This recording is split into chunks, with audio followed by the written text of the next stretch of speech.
আমাৰ মহান ত্ৰাণকৰ্তা প্ৰভু যীশুখ্ৰীষ্টৰ নামত নমস্কাৰ প্ৰিয় শ্ৰোতা। আজি শাস্ত্ৰপাঠ জিৰিমিয়া 23 নম্বৰ অধ্যায়ৰ 23 আৰু 24 নম্বৰ পদ। জিহুৱাই কৈছে, মই জানো ওচৰত থকাহে ঈশ্বৰ, দূৰত থকাও ঈশ্বৰ নহওঁ জানো।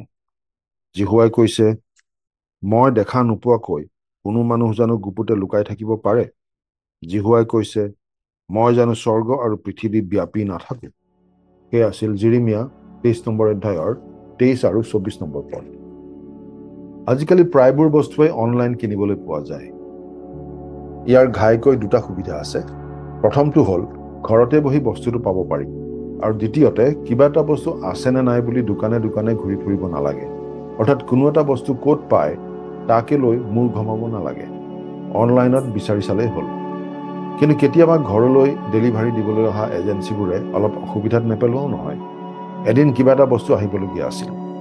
বস্তুটো আহি আছে বুলি জানিছিলোঁ যদিও কোন সময়ত আহি পাব তাৰ কোনো নিশ্চয়তা নাছিল।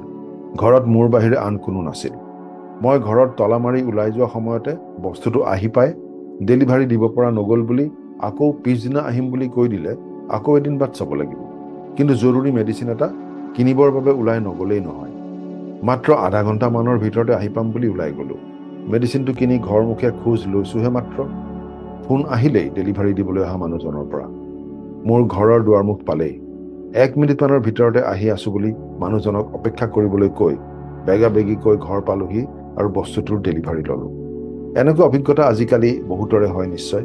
কিন্তু এই কথাটোৱে আন এটা কথাহে মনলৈ আনিলে।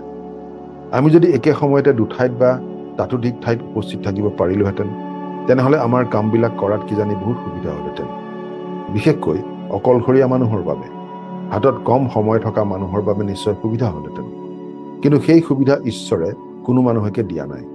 একে সময়তে সকলো ঠাইতে উপস্থিত থাকিব পৰাৰ ক্ষমতাটো একমাত্ৰ ঈশ্বৰৰহে আছে। তেওঁহে সৰ্বব্যাপী ঈশ্বৰ। অৰ্থাৎ ঈশ্বৰে একে সময়তে সকলো ঠাইতে উপস্থিত থাকিব পাৰে। সেয়েহে ঈশ্বৰৰ পৰা আমি একো কথাই লুকুৱাব নোৱাৰোঁ, আৰু ঈশ্বৰৰ আগৰ পৰা আমি কলৈকো পলাবও নোৱাৰোঁ। আচলতে ঈশ্বৰৰ আগত আমি সকলো অসহায়। কিন্তু ঈশ্বৰে আমাক দয়া কৰিলে, অনুগ্ৰহ কৰিলে, আৰু আমাক নৰকৰ পৰা ৰক্ষা কৰি অনন্ত জীৱন দিবলৈ প্ৰভু যীশুৰ যোগেৰে আমাৰ পৰিত্ৰাণৰ পথ প্ৰস্তুত কৰিলে। আমি বিশ্বাস কৰি গ্ৰহণ কৰি সেই পৰিত্ৰাণ গ্ৰহণ কৰোঁ। প্ৰাৰ্থনা কৰিম। স্বৰ্গত থকা মৰমীয়াল পিতৃ ঈশ্বৰ, তুমি সৰ্বব্যাপী, সৰ্বজ্ঞানী, সৰ্বশক্তিমান, আৰু আমি দুৰ্বল পাপী মানুহ মাত্ৰ। তথাপি তুমি আমাক প্ৰেম কৰিলা আৰু আমাক পৰিত্ৰাণ দিবলৈ প্ৰভু যীশুকেই আমালৈ দান কৰিলা। তাৰ বাবে তোমাক অশেষ ধন্যবাদ। আজিৰ দিনটো তোমাৰ হাততে গতাইছোঁ।